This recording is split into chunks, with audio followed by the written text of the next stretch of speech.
Czy Chris Watts, bezlitosny zabójca żony i dzieci, prowadził podwójne życie? Pytały nagłówki w prasie, a reporterzy prześcigali się w podawaniu pikantnych informacji o jego życiu, nie zawsze prawdziwych.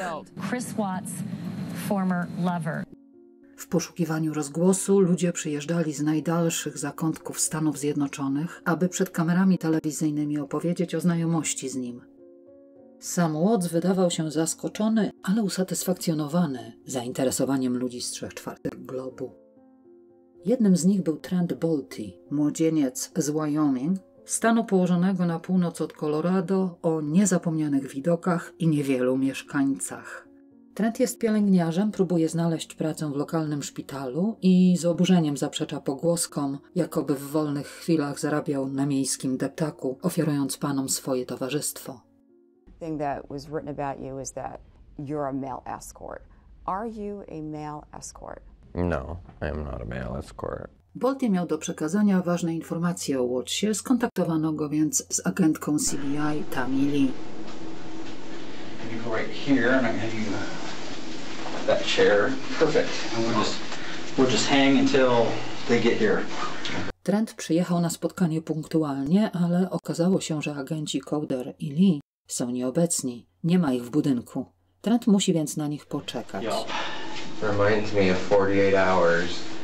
Does it? Yeah, you know, they have the same rooms that are all lined up. We're not very creative in law enforcement when it comes to interview rooms, are we? They all look alike. Right. Jest jednak coś w nienaturalnym śmiechu detektywa, co zastanawia i pozwala przypuszczać, że agenci są w budynku i że obserwują tę rozmowę, a przede wszystkim zachowanie Trenta. Well, this is the first time I've been in one, so... So you have a lot of ink. When did you get your first ink? Oh God, 11 years ago when I was 17. Me, my brother, and my cousin all have our initials, so I work in nursing, and luckily it's 2018, so as long as there's no offensive tattoos or inappropriate or anything, and I don't think any of my tattoos are offensive. Sorry, we're back. No, we're just chatting. So, this is Graham. Hey, Trent. Hi, Graham. Graham works for the FBI. Thanks for coming in today. Yeah, no problem. Yeah, we appreciate it very much. Do you have water? Do you need anything else? No. Okay, I'm going to start a digital recorder. Nice talking with you. I'm going to start a digital recorder just because sometimes the equipment doesn't work, and just so I have a backup, okay? Yeah. Did you make it to your movie? I didn't. No? No, I didn't. What are we gonna watch?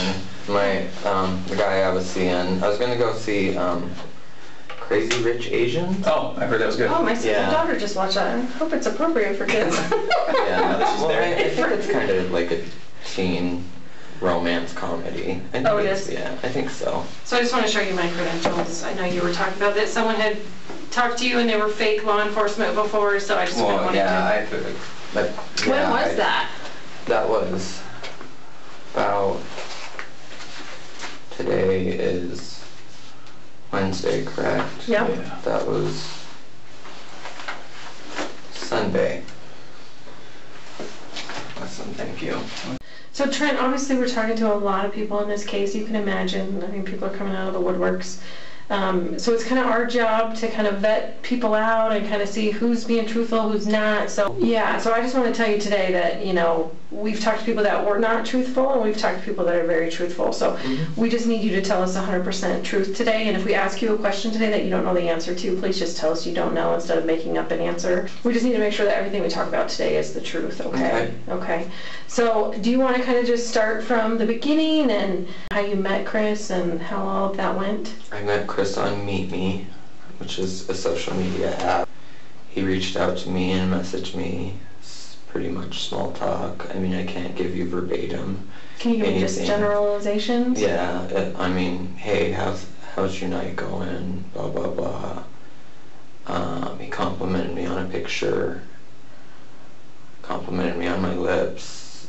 On a picture. I think it was the first time I kind of raised my eyebrow because I looked at his profile and it said straight. And what kind of pictures did he have on his profile? He had a picture of the mountains. No, he didn't have any no face pictures. No, he sent me those with his first message. And what did those look like? Pretty much like how I'm seeing him now on the news. You know, kind of that salt and pepper hair. And So he sends you a message. What does the first message say? hey, how's your night going? Something like that. Where were you at that time? In Loveland. In Loveland? Staying with friends, because I had just gotten out of a 6-year relationship that ended pretty bad. Okay. And what time frame is this? When did this start? Middle of June. Yeah, middle of June. June of 2017? Yeah. Okay. Yeah. And you have those today? Yeah, well, I have screenshots of our back and forth and everything. Oh. And why did you keep those? Because after everything, he kind of tried to turn it around, like I was the one in the wrong for like ending things after I found out about Shannon. Okay. So I guess go back. So he sends you a message. How's your night? Sends you some face shots. How many face shots did he send you? 2. 2 face shots? Yeah. Okay. And what did you respond back to him? I asked him why he messaged me, because his profile says straight, and I was just wondering what his motives were. And what did your profile say you were? Gay. Okay. Yeah. Okay. And what did he say back to that? He put LOL, I don't really know if I'm straight or not. Did he tell you anything about his family or his home life or his background, anything like that? Did you know He told me that he had children. Did he say how, like, boys, girls, ages? What did he say? He told me 2 girls. One was 2 and one was almost 4. You don't by chance have those pictures on your phone still, do you? Mm-mm. Oh, okay. I can show you guys the screenshots, but it doesn't have his number. And today, if it's all right with you, you know, you mentioned you don't want to be vulgar. You can't be too vulgar for us, and so it might be today that we talk about sex and relationships and stuff like that, if that's okay. Because we're willing to listen if you're willing to talk. Okay.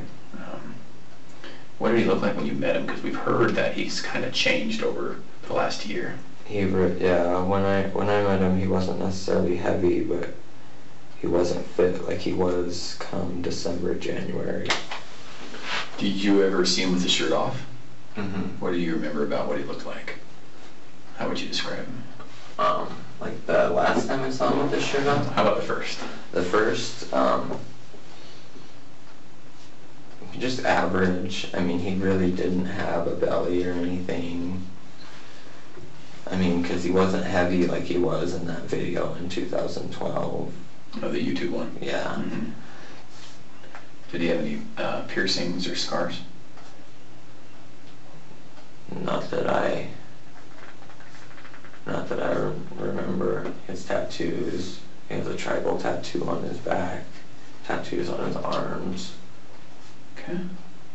What would those look like?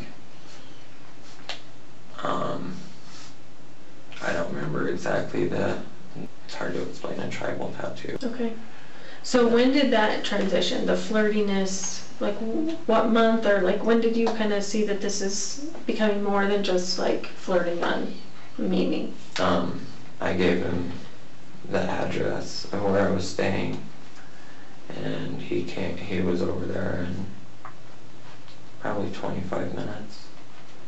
Really? Where was that address that you gave him? I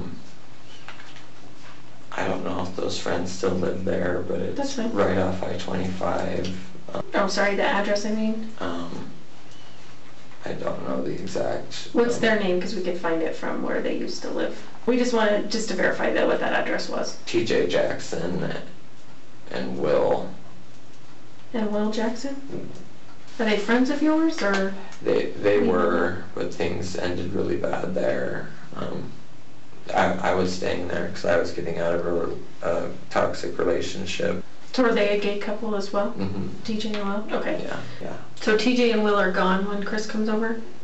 Yeah, So they wouldn't be able to verify that they saw Chris over at the house or anything like that? No. Okay.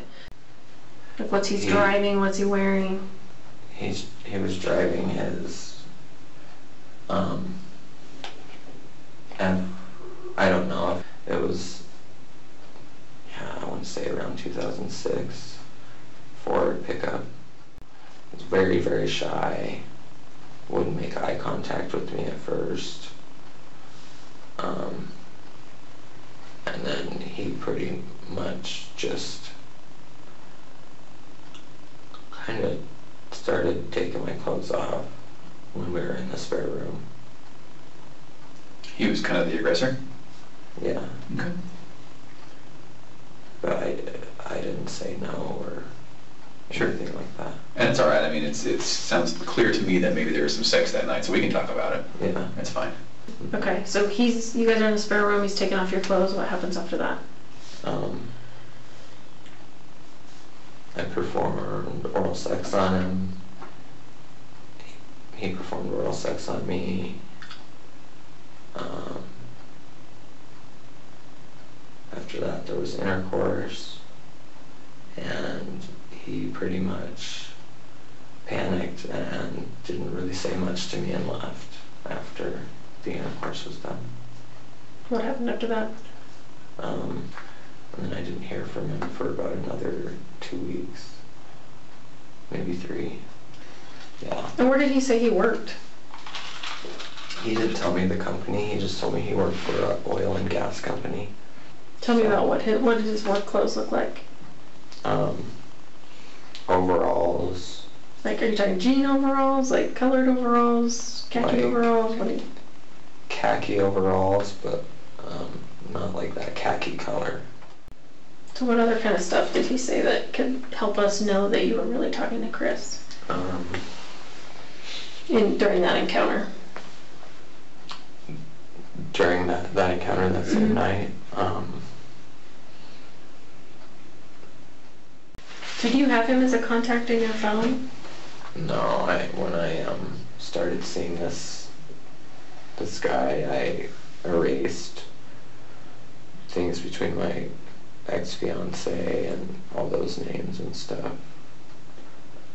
A few days later, but less than a week, he messaged me, because I mean it was a short 10-minute conversation. He messaged me asking me if I could meet him at that same place, and I said yes, and he's pretty much, when he said he's there, he said, oh, by the way, my daughters are with me. And can we slow down just a tiny bit? So at that time, after New Year's, at Alta, at the Trenta parked, just small talk that time, no sex, no oral sex, nothing? No. Okay. Unbuttoned my pants, but I told him no, I don't want a cop coming and knocking. Okay, so tell me about what happened after that. When I jumped in the truck, there's GPS that we know as far as, you know, his vehicle and stuff, so we can verify all of this. So is that going to show that he was at Trenta and that he's at this Ronald Reagan Boulevard address and all of that? I mean, yeah, it should. Is there any reason it wouldn't?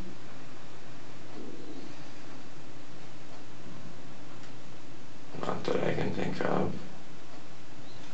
We're very interested, and it's very important that we get to know who he really was. And it sounds like you could be really helpful in that. But there's 100 people right now watching the news and calling us and saying, this is what I know, and they're all lying. Right? And so please don't take offense, but do you mind if we kind of hammer you on a few things just to make sure that what we're talking about is really Chris? What do you mean, hammer me? Well, so just to make sure that you're not confusing Chris with someone else. Are you pretty sure that we're talking about the same guy that's on TV? Yeah. 100%? Yeah. Okay. 99. Yeah, I mean, you had sex with him, you met with him, you know him, right? It's pretty hard to confuse him. So then, so you met him during maybe a time that was for him experimental. Yeah, exactly. Yeah. So then why come to us today? you ask me to, and you said you'd show credentials. But why talk to the news and why talk to us? I was getting threats via Grindr, and I mean, the way it seems now is that it was someone that I confided in, and they're the ones that told. But I was, you know, people saying, I'm going to put your story out there that you were effing a murderer. Okay. I thought you said you didn't tell anyone else about Chris. No, Damien knew, because he's the one that brought this all to my attention, because I don't watch the news. But how did Damien know that this guy on the news, Chris, was the same guy that you were with? Well, he asked me originally, because he said, you have all these texts between you and Chris W., and like I said, I have people that I confided in. There's a lot of publicity that goes along with it, so especially with this kind of case that's, you know, catching national news. Yeah. So some people are like, you know, they just want to put their name out there and, you know, bump up your Instagram followers, whatever, you know, like there's a reason for for everything that, you know, why people would do something like this. So we've seen it all, so that's why we're trying to just kind of vet you out and just make sure that's why I'm saying to you, tell me something unique that we can go, that's Chris. Yeah. We talked about wanting to get more tattoo work done. What did he want? Said he wanted to finish both sleeves. Tattoos on his arm kind of looked like you, and I was just giving him a hard time. Which tattoo was it? I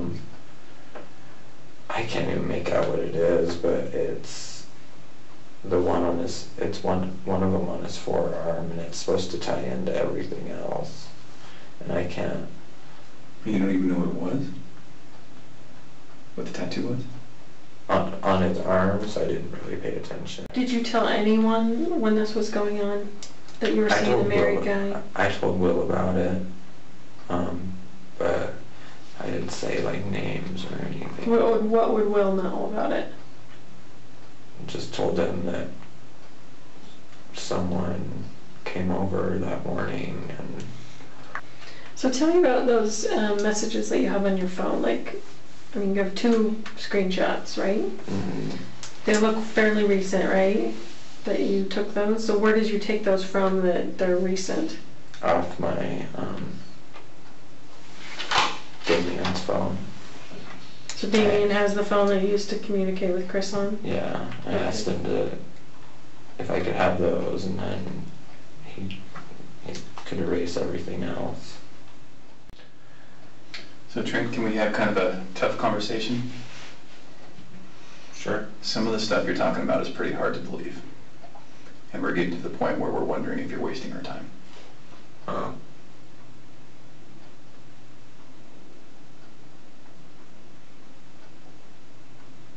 I mean, is there a question, or, I mean, I don't know how you want me to respond to that. I don't know what else you want me to.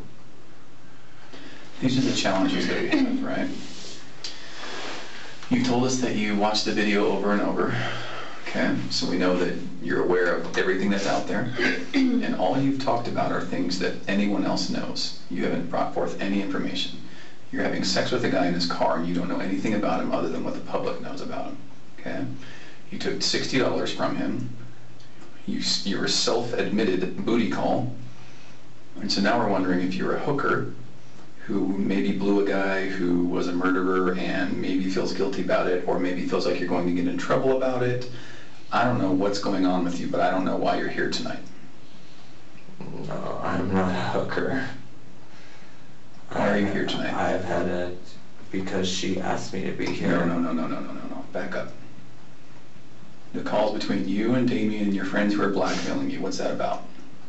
I don't know that it was Damien. You told us it was maybe some friends who told Damien, and Damien knows about this. How does Damien connecting the dots between you and Chris?